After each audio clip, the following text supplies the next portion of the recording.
nomor 10. Ya, silakan selanjutnya tolong dibaca lagi.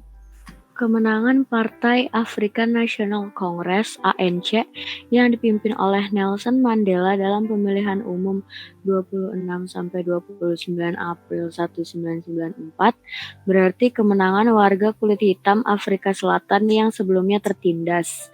Nelson Mandela selaku orang nomor 1 di Afrika Selatan menghendaki pemerintahannya. Oke, ini mengenai politik apartheid di Afrika Selatan.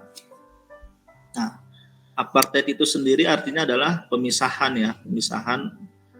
kebijakan politik yang memisahkan antara orang-orang kulit putih dan kulit hitam. Pemisahan berdasar warna kulit.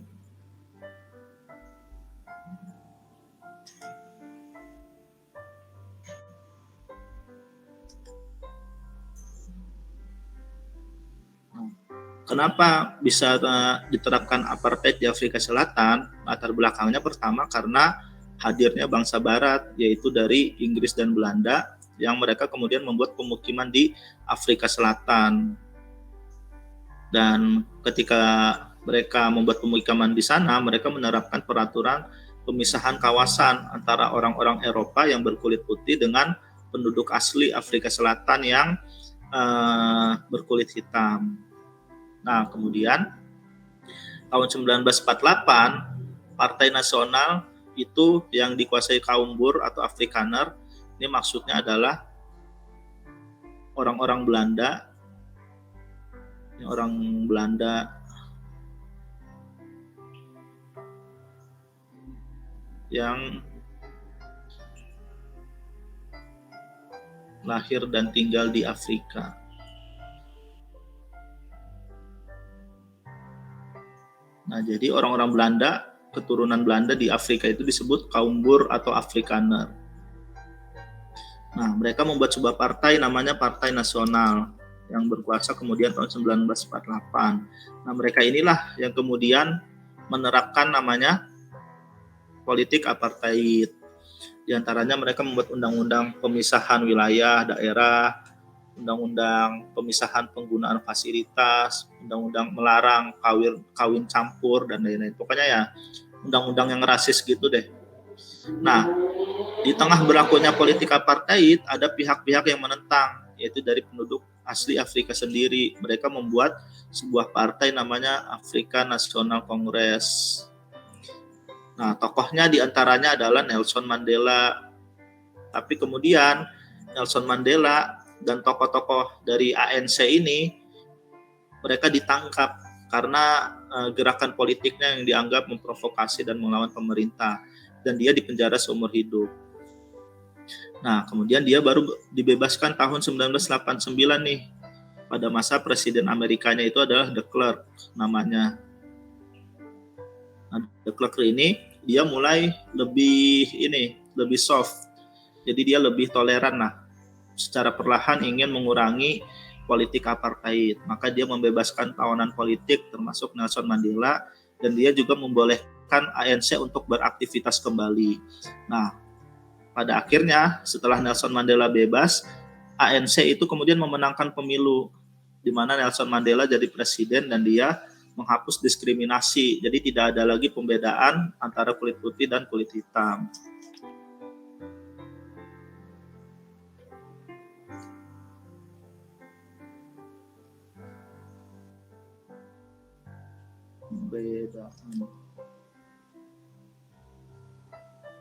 Jadi jawaban yang tepat itu adalah yang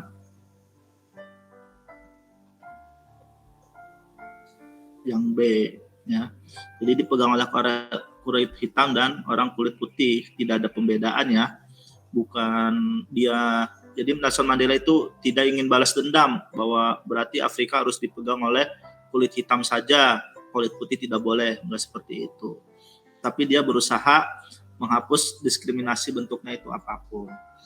Nah, kalau kalian tertarik, ini ada filmnya nih.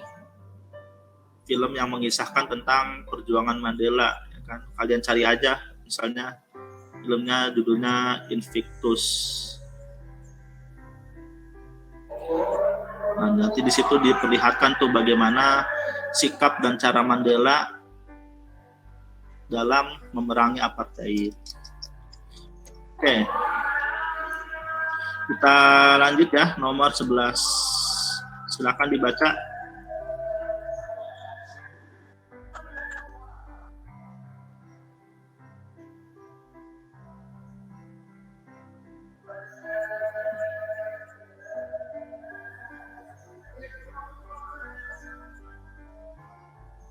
Ayo, siapapun, silakan tolong dibaca nomor 11.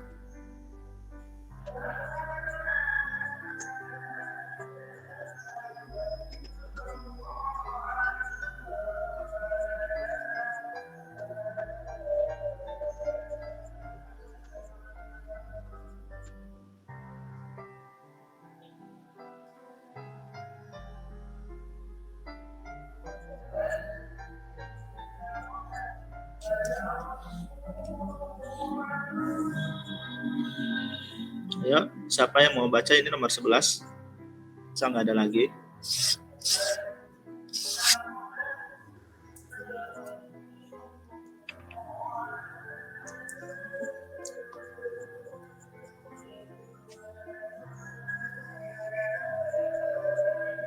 Saya baca, Kak.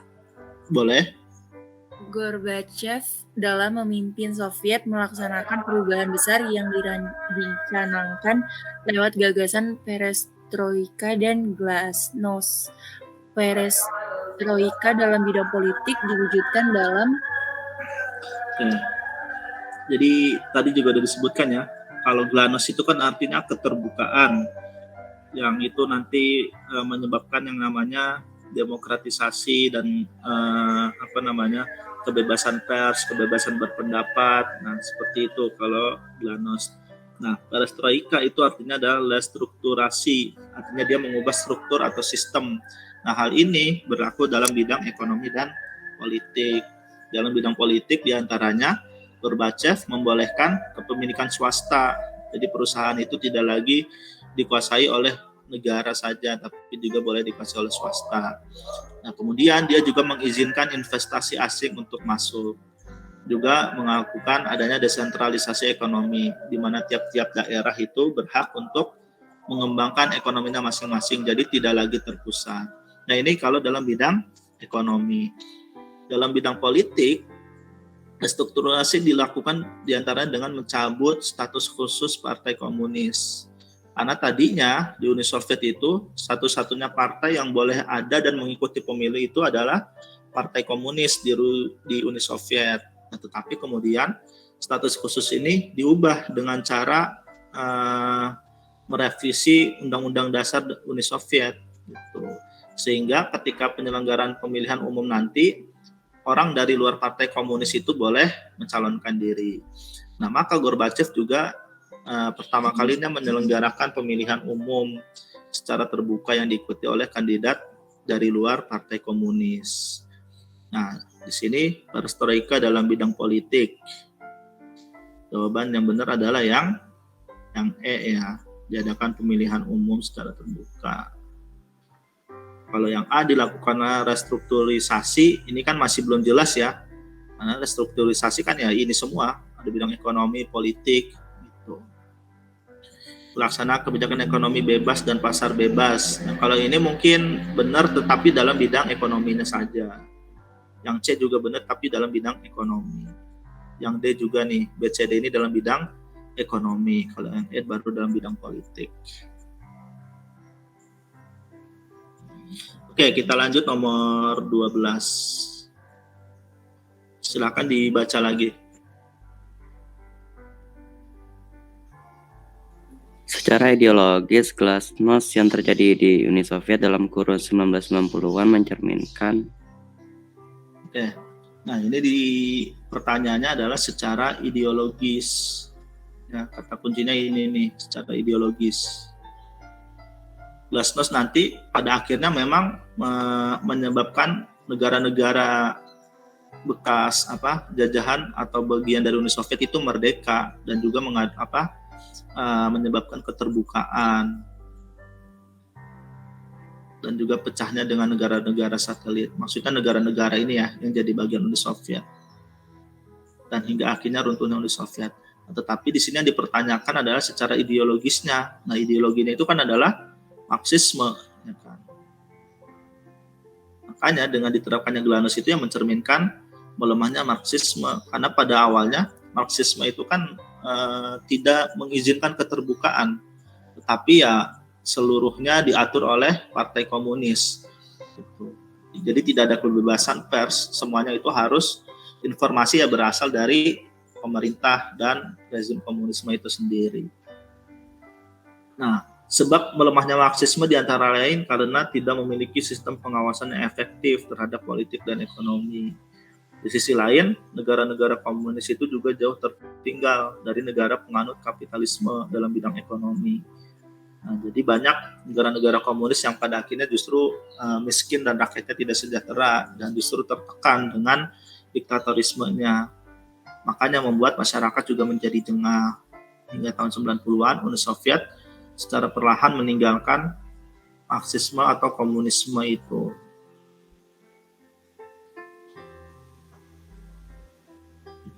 Jadi kan yang ditanyain secara ideologis, jadi jawabannya yang A.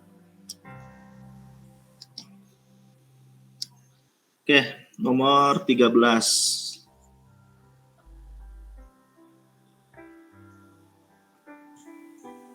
Jadi silakan dibaca, tolong siapapun.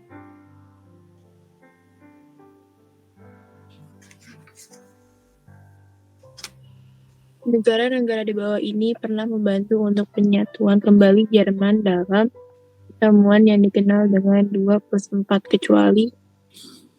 Tadi udah disebut ya, 2+4 itu adalah pertemuan dalam rangka melakukan reunifikasi atau penyatuan Jerman kembali.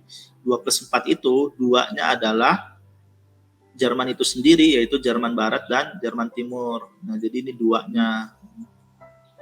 4-nya itu adalah negara pemenang Perang Dunia Pertama yang kemudian membagi-bagi Jerman. Itu ada Amerika, Uni Soviet, Inggris, dan Prancis. Nah, berarti kecuali yang Italia. Italia itu tidak termasuk 2+4.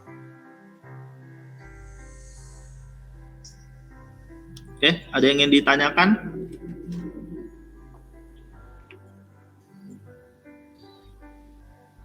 Kalau enggak berarti kita lanjut lagi nomor 14.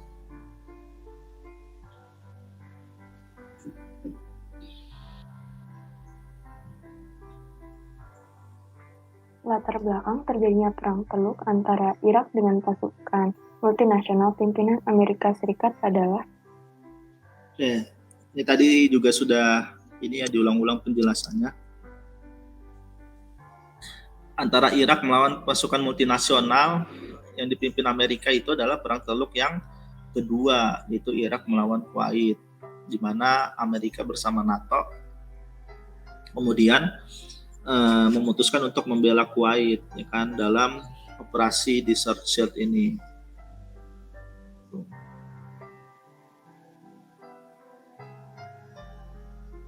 Jadi jawaban yang tepat nomor 14 itu adalah yang B, hubungan Irak dengan Kuwait, yang menjadi salah satu sebab Irak menginvasi Kuwait. Nah, Perang Teluk 3 yang nantinya Amerika juga menginvasi Irak itu sebenarnya bukan pasukan multinasional, karena kan banyak negara-negara yang tidak setuju ya. Jadi yang multinasional itu yang Perang Teluk kedua, karena NATO terlibat di dalamnya, juga negara-negara Arab gitu.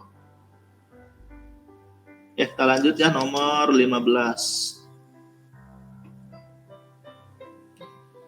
Ya, tolong dibaca lagi.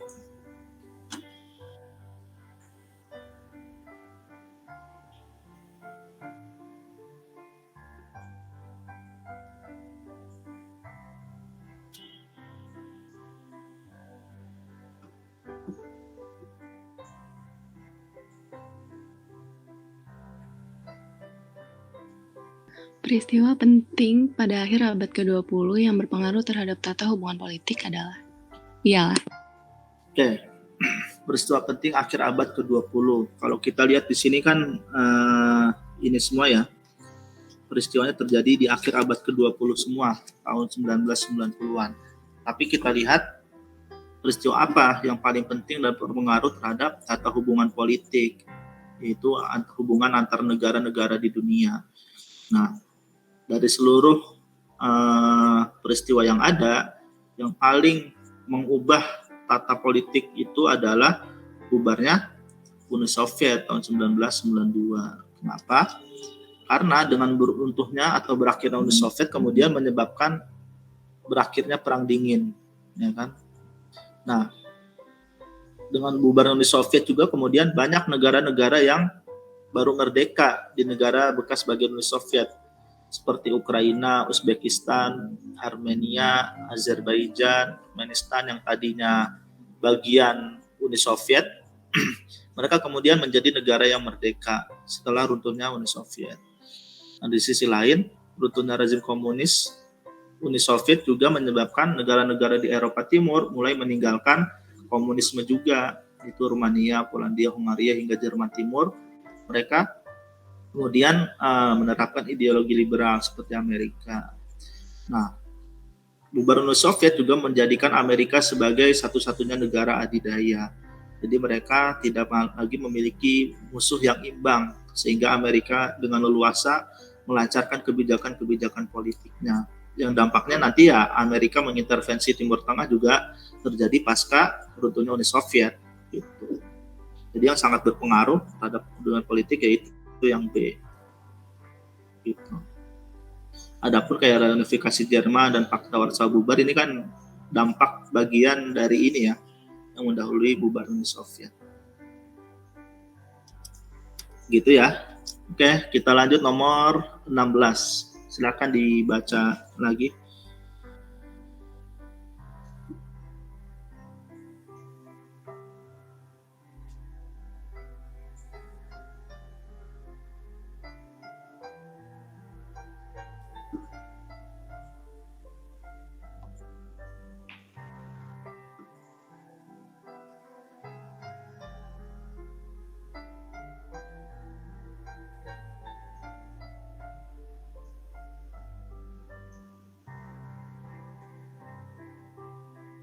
Pembakaran Masjid Al-Aqsa di Yerusalem oleh kaum Yahudi pada Agustus 1969 secara tidak langsung telah mendorong berdirinya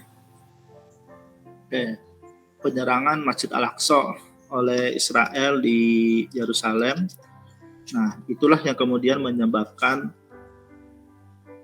berdirinya Organisasi Kerjasama Islam atau OKI. Ya. Jadi pasca serangan terhadap Masjid Al-Aqsa ini, negara-negara Islam itu mengadakan pertemuan di Rabat atau Maroko. Nah, kemudian mereka sepakat untuk mendirikan OKI ini, Organisasi Kerjasama Islam. Tujuan mereka mendirikan OKI diantaranya adalah untuk menggelorakan solidaritas Islam di seluruh dunia, lalu menguatkan kerjasama antar negara-negara Islam, mendukung perdamaian, dan melindungi tempat suci Islam seperti Yerusalem, Masjid Al-Aqsa salah satunya, juga mendukung perjuangan kemerdekaan Palestina. Nah, yang dimaksud dengan negara-negara Islam ini adalah ya, negara yang berdasar Islam,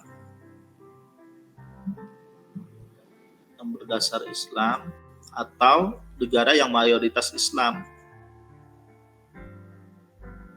dan negara yang mayoritas beragama Islam atau Muslim. Jadi Indonesia makanya juga termasuk ke dalam OKI meskipun Indonesia bukan negara Islam.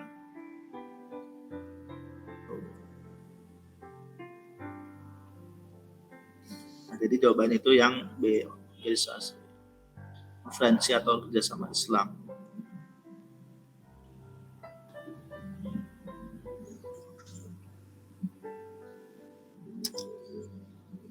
Oke, kita lanjut ya, nomor 17. Silahkan dibaca lagi.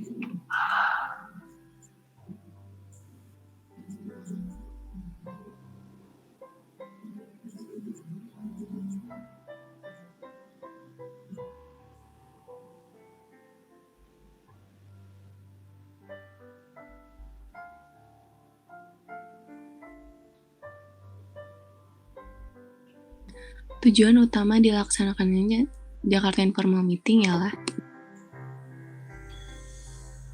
Oke, Jakarta Informal Meeting. Tujuannya itu Jakarta Informal Meeting adalah untuk mengadakan perundingan antara Kamboja dan Vietnam yang difasilitasi oleh Indonesia. Nah, kenapa mengadakan perundingan Kamboja dan Vietnam? Karena Kamboja saat itu sedang konflik atau berperang melawan Vietnam. Latar belakangnya pertama, karena Kamboja dikuasai oleh Khmer Merah, pimpinan Pol Pot yang berideologi komunis.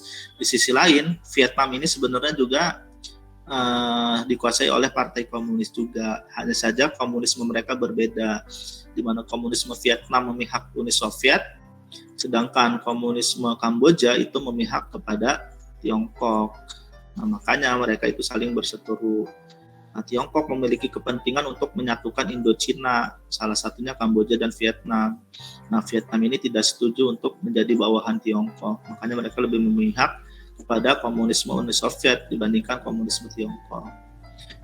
JIM itu diadakan 2 kali ya. Yang pertama tahun 87, yang kedua 89. Pada intinya adalah ingin mengadakan perundingan damai. Jadi jawabannya adalah yang D, mendamaikan faksi-faksi yang bertikai.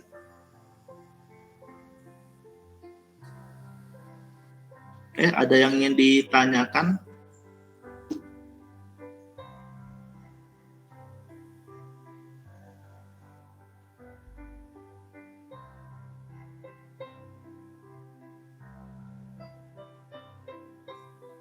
Oke, kalau enggak kita lanjut ya. Ayo dibaca lagi.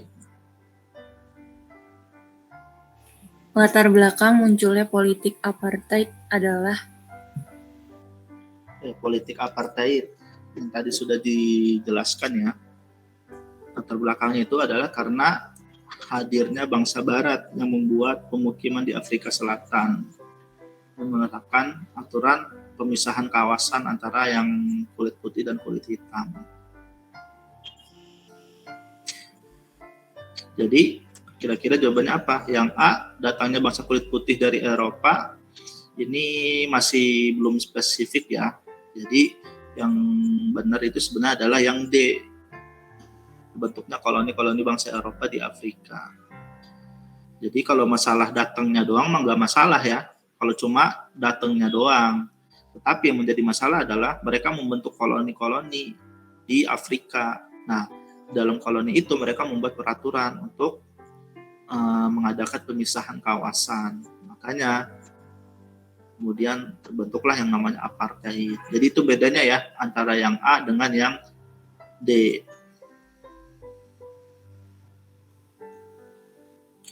Ada yang ingin ditanyakan?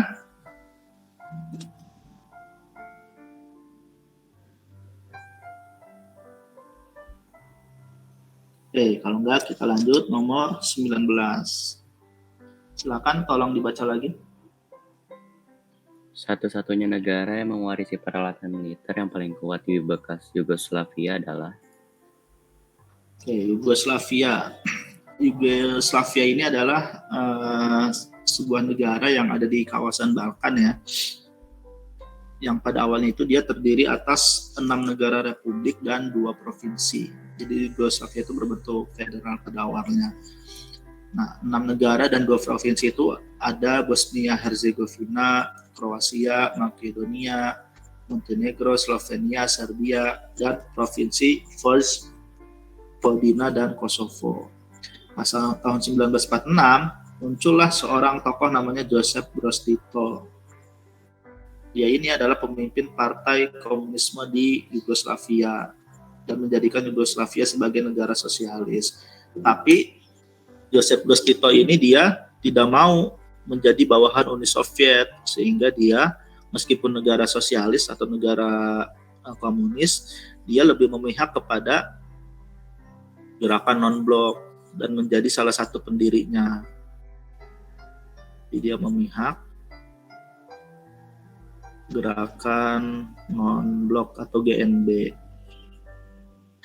Nah, pas pasca wafatnya Joseph Broz Tito ini kemudian mulailah terjadi yang namanya perpecahan, di mana antar negara-negara kawasan-kawasan ini ingin merdeka masing-masing. Nah, saat itu negara yang terkuat adalah Serbia, memimpin sebagai negara terkuat setelah dipimpin oleh Milosevic tahun 87, yang dia ingin nanti menggantikan Yugoslavia di bawah atas nama orang-orang Serbia gitu. Jadi Serbia itu adalah negara yang terkuat secara militer juga. Jadi jawabannya itu yang B ya.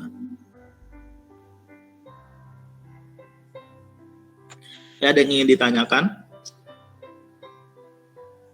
Tidak, Kak. Oke. Terakhir nomor 20. Silakan dibaca.